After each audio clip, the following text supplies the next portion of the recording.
Right. All right. And our greatest, sincerest welcome to this edition of the Native News Update. I'm your host again for today's program, Paul Demain. Many of the stories read here can also be found at our website at IndianCountryNews.com, or look at some of our featured programs at IndianCountryTV.com, or go to YouTube under the user Skabewis, Skabewis.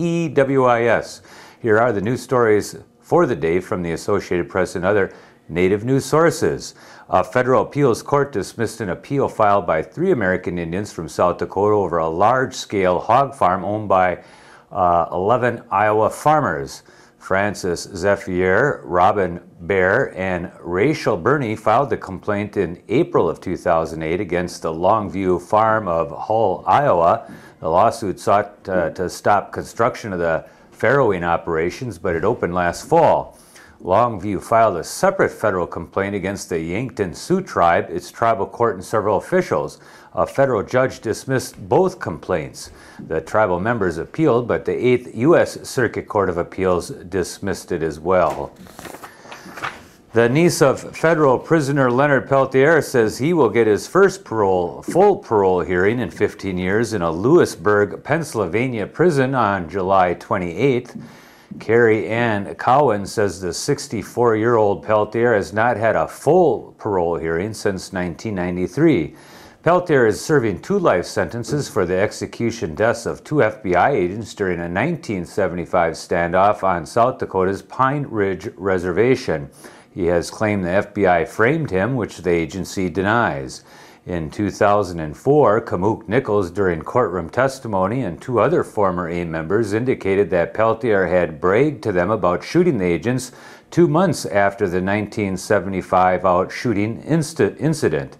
U.S. Attorney Drew Wrigley in Fargo, North Dakota, where Peltier was convicted, says he has written a 17-page letter with the government's position that he will make public the day of the parole hearing. Bucket loaders and bulldozers are tearing apart a hill that researchers call the foundation of an ancient Native American site to provide filled dirt for a wholesale warehouse called Sam's Club, a subdivision of Walmart, a move that appalls preservationists. Tribal advocates and state officials say a large stone mound that tops the 200-foot rise was put there a millennium ago by Indians during a religious observance. Elizabeth Ann Brown of the Alabama Historical Commission said she found it hard to believe that for filled dirt anyone would do something like that. Despite a city commission study that found tribal artifacts in the red clay that makes up the mound, Oxford Mayor Leon Smith denies the work by the city is damaging anything important.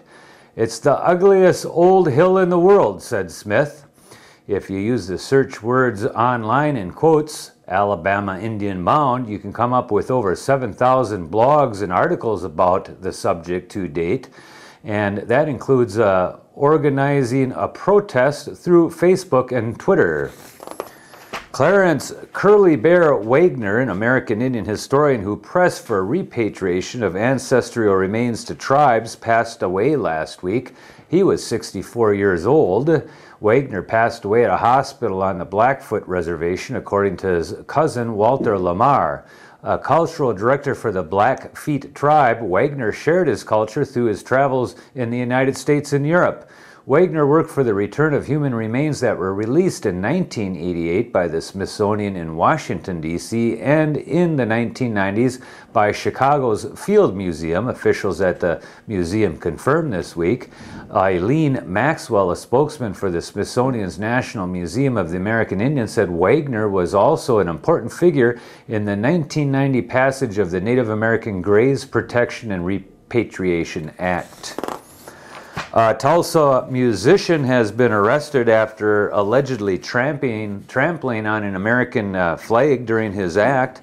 Records show the Cherokee Nation Marshal Service arrested Marion Gooden III, 30, lead guitarist with the band Smunty Vohe, last Thursday at the Cherokee Casino. The complaint was originally for treating the U.S. flag with indignity, a felony under state law. It was later amended to outraging public decency, a misdemeanor. Gooding, a non-Indian, was booked into the Rogers County Jail there in Catoosa, Oklahoma, and released 12 hours later on a $500 bond. He has not been officially charged. Rogers County Assistant District Attorney Patrick Abitbol says that while state law prohibits flag offenses, federal law protects it as a display of free speech. Fire has destroyed the headquarters of the Bois Forte tribal government in northern Minnesota. No one was in the building when the blaze broke out early July 20th. Tribal Chairman Kevin Lisi says the building is a total loss.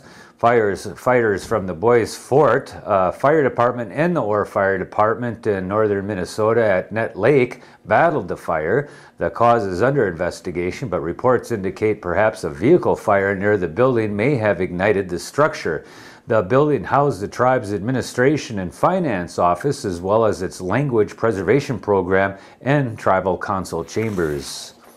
Hopi and Navajo artisans were at the forefront of the 12th annual Prescott Indian Art Market, July 11th and 12th at Charlotte Hall Museum in Prescott, Arizona. Scott and Samson Sinqua, who attend Hopi High School, electrified the crowd with their hoop dances. Of course, their father, Munti Sinqua, is hard to match when it comes to the hoop dance, since he holds the 2008 Senior World Championship for the hoop dance. So after his sons warmed up the crowd, Munti gave the crowd a grand finale. If the Sinquas own the hoop dance, their equal in glass-blowing art is Ramson Lama Tawama, who also drew applause from the crowds for his art form. Luma Tawama is known for his Kachina doll carvings and jewelry, but has recently added glass kachinas and other Hopi ceramics in glass. Luma Tawama discovered glassblowing while teaching Hopi culture at the Rockwell Museum in New York in the late 1990s. Navajo artisan Toniba Natana took home the best of the show and 2 other awards as well. And that is the latest roundup of news from Indian Country on this edition of the Native News Update. We want to thank our underwriters for helping with this broadcast, and for you for joining with us again and again.